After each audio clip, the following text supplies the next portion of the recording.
100살에서 한 살이 부족한 99살의 아브라함인데, 아브라함이 한 행동은 너무나 놀랍습니다. 달려갑니다. 급하게 움직입니다. 서빙을 합니다. 가축을 고릅니다. 참 이 모든 모습들이 너무나 놀라울 정도입니다. 아브라함은 너무 신났습니다. 신날 뿐만 아니라 힘이 났습니다. 그래서 그의 집에 갑자기 찾아온 손님을 대접을 하는데 상상을 초월해서 위대한 대접을 했습니다. 무엇이 아브라함을 이렇게 신나게 했을까? 무엇이 아브라함을 이렇게 힘나게 했을까? 무엇이 아브라함으로 하여금 신속하게 불쑥 자기 집에 찾아온 손님을 대접하게 했을까? 우리는 궁금하지 않을 수 없습니다. 사실 하루 중 가장 뜨거운 때가 정오 시간대입니다.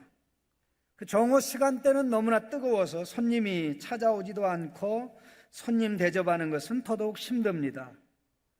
아브라함 자신도 너무 뜨거워서 네게브, 유다 남방으로 알려진 그 사막에서 불어오는 열기로 인해서 감당할 수 없는 상황에 장막 문 앞에서 쉬고 있었습니다. 이때 손님 셋이 나타났습니다. 물론 사람의 모습을 하고 나타났습니다. 그 중에 둘은 천사였고 그 중에 하나는 18장 1절에 나와 있는 대로 여호와 하나님 자신이었습니다. 물론 이 셋이 사람의 모습을 하고 나타난 것이었습니다. 아브라함은 그들을 보자마자 벌떡 일어나서 달려가 무릎 꿇고 절하고 영접하였습니다. 그리고는 손님에게 정중하게 부탁했습니다. 당부드리는데 물을 조금 잡수시고 나무에서 좀 쉬셨다가 제가 준비해드리는 약간의 음식을 먹고 가시던 길을 가셨으면 좋겠습니다. 약간의 물, 나무 밑에서 휴식, 약간의 음식을 제공하겠다고 당부를 했던 것입니다. 그때 손님은 그럼 그렇게 하라고 대답을 했습니다. 그러나 그 이후에 아브라함이 한 행동은 놀라울 정도로 만찬을 베푼 모습으로 나옵니다. 오늘 이 본문을 통해서 하나님께서 우리에게 주시는 말씀 가운데 큰 은혜가 있기를 바랍니다. 아브라함은 먼저 핑계를 내지 않았습니다. 하루 중 누구도 방문하지 않는 시간대에 손님이 왔으니 짜증낼만 합니다. 그리고 아브라함이 나이가 많으니 신뢰를 무릅쓰고 손님을 거절할 만합니다. 그러나 그럼에도 불구하고 그는 그들을 영접했습니다.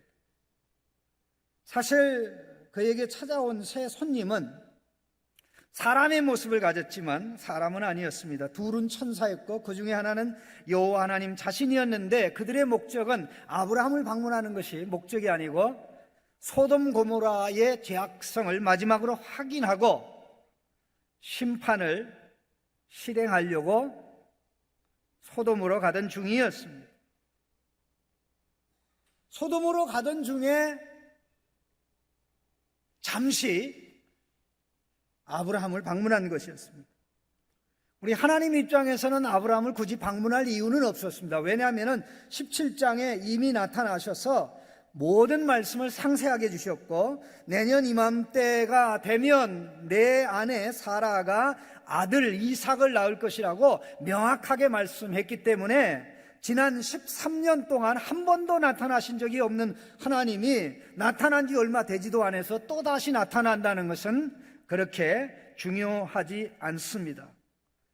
그럼에도 불구하고 하나님께서 지나가던 길에 마치 어디 가던 길에 친구가 친구를 방문하듯이 이렇게 방문을 했던 것입니다.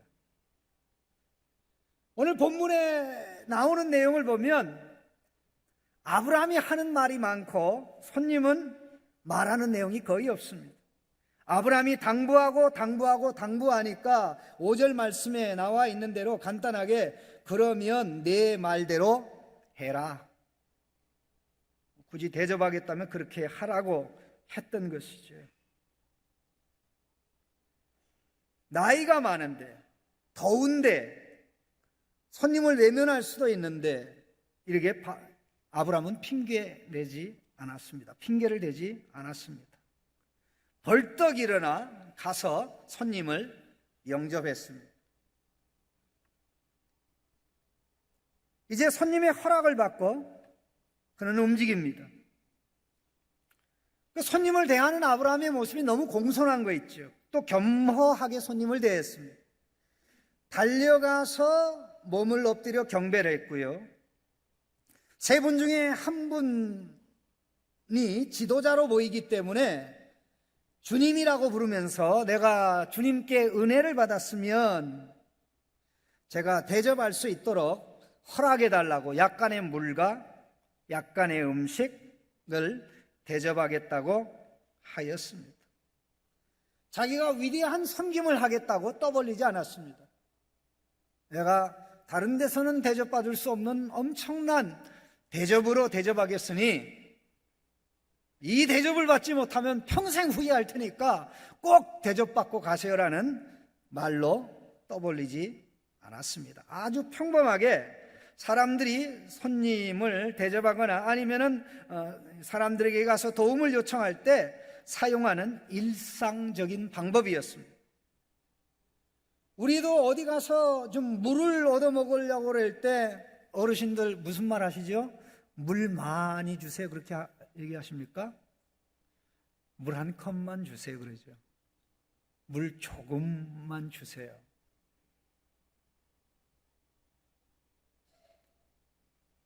옛날이나 지금이나 변함이 없습니다. 여기 물을 조금 가져오겠습니다는 이 표현은 아주 평범한 표현입니다. 성경에 이런 내용이 여러 군데 나옵니다. 시스라라는 군대 장관이 평범한 아낙에게 찾아가서 부탁한 내용이 내게 물 좀 주세요. 목마릅니다. 그럽니다.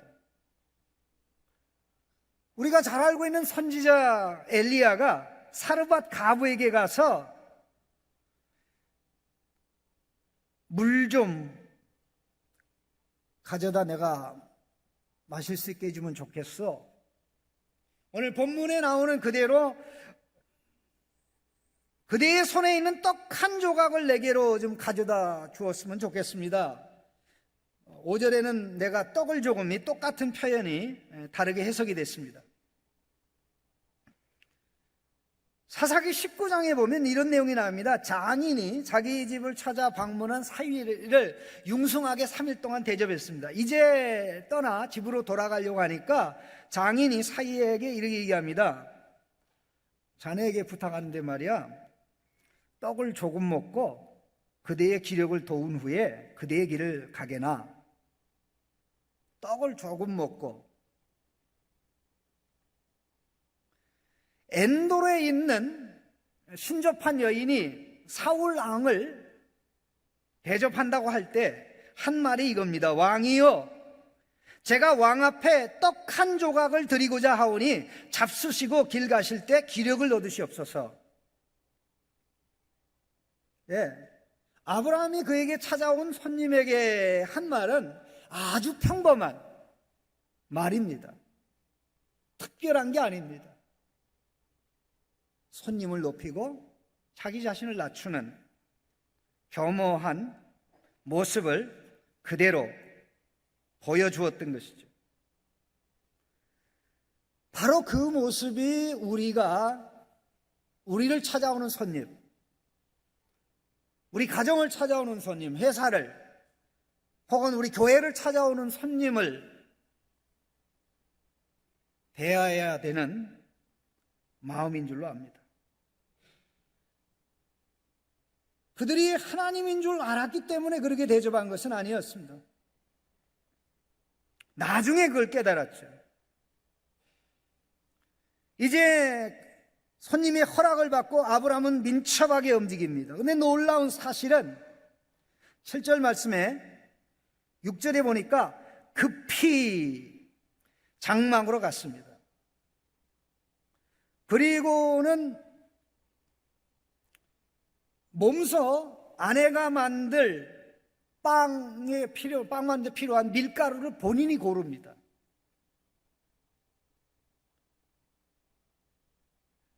속히 고운 밀가루 3사를 가져다가 반죽하여 떡을 만들라 이렇게 얘기하는데, 고운 밀가루는 나중에 이스라엘 백성이 하나님 앞에 그 제사를 드릴 때 사용되는 소재의 중요한 내용입니다. 밀가루 중에 최고의 밀가루입니다. 근데 밀가루 양이 얼마나 많은지, 이게 3서아인데 한 서아가 7리터가 좀 넘습니다. 그럼 3서아라면 22리터 정도가 되는데요, 1리터 정도만 해도 3분이 빵을 먹을 수 있습니다. 많은 사람이 먹을 수 있는 빵을 준비한 겁니다. 그리고는 또 그것도 부족해서 가축이 있는 곳으로 몸소 달려갔습니다. 7절. 아브라함이 또 가축대 있는 곳으로 달려가서 기름지고 좋은 송아지를 고른 것입니다. 그러고는 그 송아지를 몸소 끌고 와서 하인에게 주면서 빨리 요리해라, 손님 대접해야 된다 그랬습니다. 물 한 모금, 떡 한 조각 대접하겠다고 그랬는데, 실상 뚜껑을 열어보니 이렇게 푸짐한 데다, 이렇게 만찬과 같은 대접을 준비한 것입니다. 모든 음식이 다 준비됐습니다. 8절 말씀을 보니까 아브라함이 엉긴 젖과 우유와 하인이 요리한 송아지를 가져다가 그들 앞에 차려놓고 나무 아래 모셔 섬에 아브라함이 3분의 손님을 몸소 시중 들었다는 것입니다. 그들의 얼굴에 나 천사야, 한 분의 얼굴에 나 여호와 하나님 자신이야, 그런 내용이 있었던 것 아닙니다. 아브라함에게 보여진 3분은 평범한, 우리 집에 찾아오는, 우리 교회에 찾아오는, 또 우리가 거리에서 만나는 평범한 사람의 모습이었습니다. 사람인 줄 알고 대접을 했는데 나중에 천사와 하나님인 사실을 알았던 것이죠. 얼마나 풍성한 대접인지 모릅니다. 근데 여기 우유가, 엉긴 젖, 버터인 것 같고요, 우유가 언급된 걸 보고 우리는 놀라지 않을 수 없습니다. 우리 권사님들 어렸을 때 우유 잡수신 분 있으면 한번 손 좀 들어보세요. 어렸을 때 우유. 어렸을 때 우유 잡수신 분 있으세요? 권사님들 중에? 예, 부잣집 따님이셨을 겁니다. 저도 어렸을 때 우유를 먹어본 적이 없습니다. 저희 동네에 우유를 먹은 사람이 없습니다.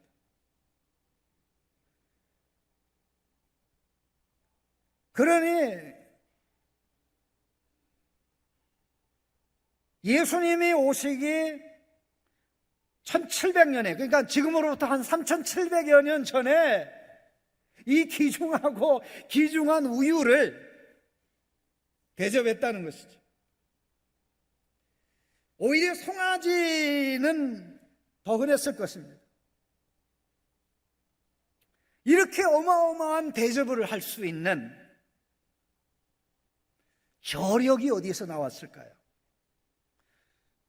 아브라함이 달려가서 손님을 만나고 엎드려 경배하면서 맞이하고, 아내에게 뛰어가서 여보, 이 22리터 정도의 밀가루를 가지고 빵을 기가 막히게 잘 만들어줘요.